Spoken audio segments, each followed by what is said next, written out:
ara cedeixo la paraula al nostre president i fundador de la Bressola, Miquel Maiol. Gràcies, Joan Pere. Digníssimes autoritats, no les esmentaré pas totes, n'hi ha massa. Benvolguts amics, tots.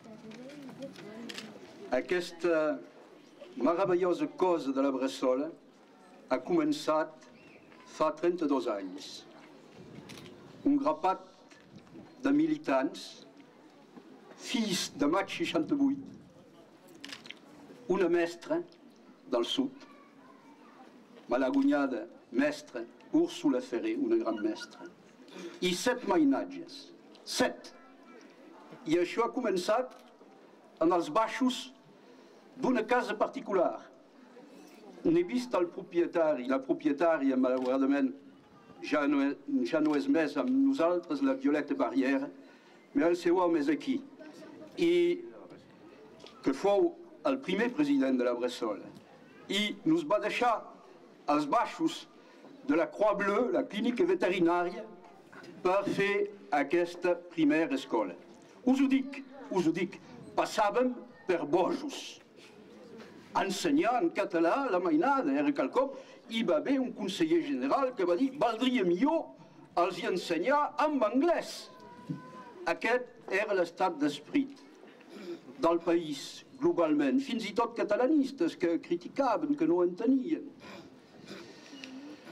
S'entén, evidentment, aquesta reacció. Eren 3 segles i mig de bourrage de crâne. Ho cal dir, 3 segles i mig de bourrage de crâne on ens havien provocat el que se'n diu l'auto-odi. L'odi a si mateix. No podíem pas assumir la nostra catalanitat. Ens havien robat l'història. L'història que ens ensenyaven a l'escola era pas l'història del país, era una història completament estranya. La llengua en la qual ens impartien l'ensenyament era pas la nostra. Era una llengua imposada. Aquí, senyores i senyors, hi va haver durant segles la flor innata de la catalanitat. Érem el baluart de Catalunya. Com és que al cap de 3 segles i mig aquest esperit hagi pogut desaparèixer? Ho van aconseguir. I com ho van aconseguir?